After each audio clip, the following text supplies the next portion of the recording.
ワクチンパスポートワクチンパスポートワクチンパスポートの導入ワクチンパスポートの申請ワクチンパスポートワクチンパスポートワクチンパスポートの提示の義務化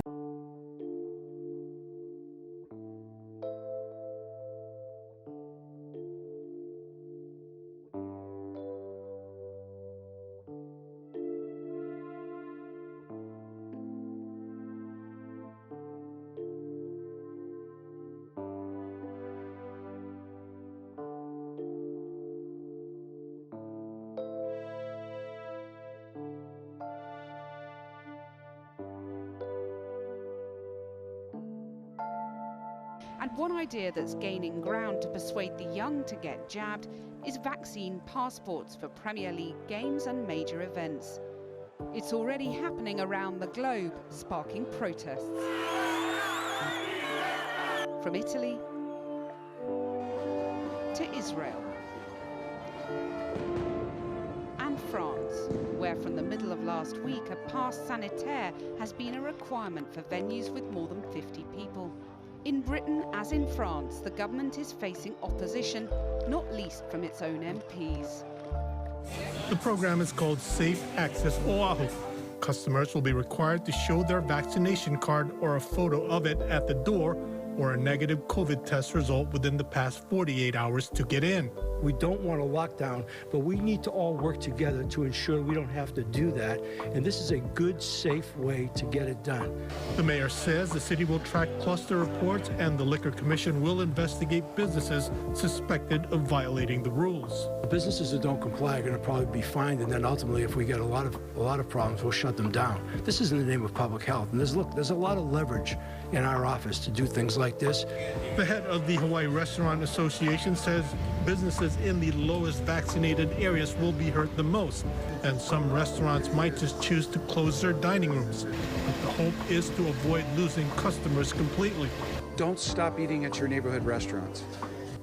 If you're not vaccinated and you're not going to get vaccinated, go get takeout. Don't stop eating in restaurants. We need you. We need the business. The mayor also announced that alcohol will not be served after 10 p.m. He says the whole idea is to prevent the possibility of overwhelming our hospitals, and we're getting very close to that.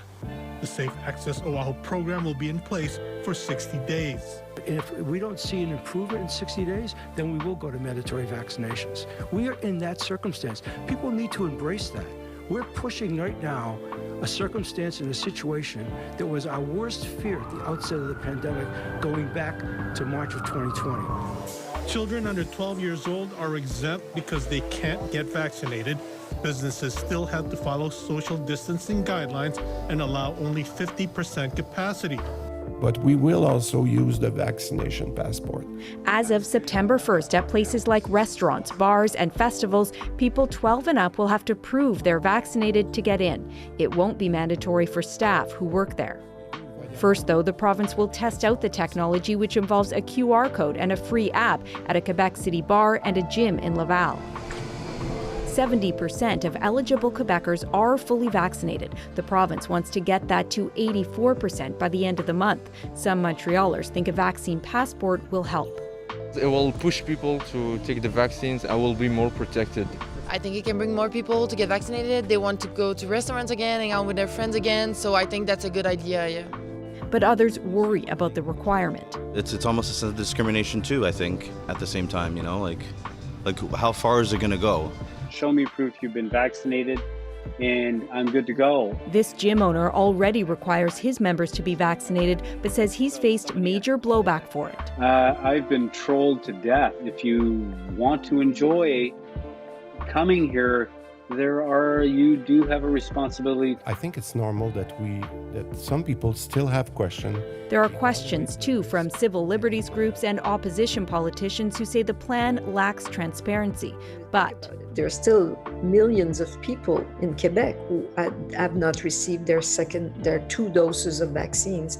Can you imagine the number of people who are potential victims of COVID? This expert says it's one more tool that could help make the next wave smaller. A vaccine passport could be required for travel or even sporting events. Florida's governor says not here.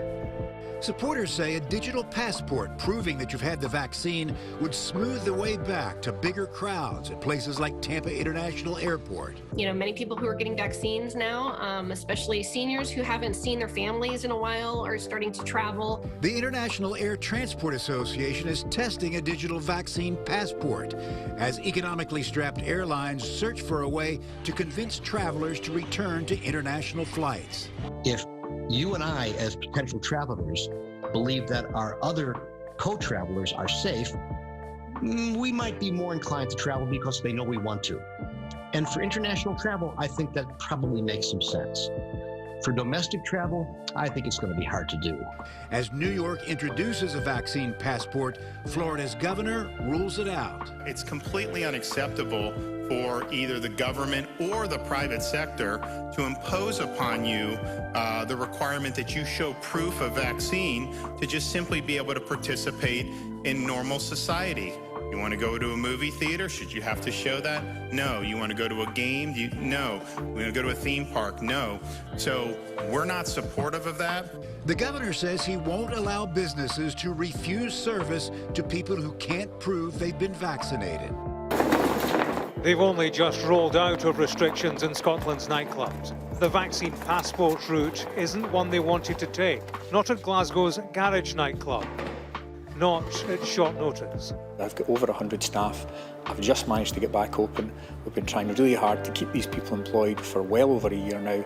Furlough's helped us with that. We've done deals with our landlords, deals with our suppliers, and now we're going to have to go back and redo these deals and look for more kindness just to get us out of this hole. In the past week, cases in Scotland have risen by 80%. Nicola Sturgeon described the situation as fragile and serious and said the rate of increase was extremely concerning.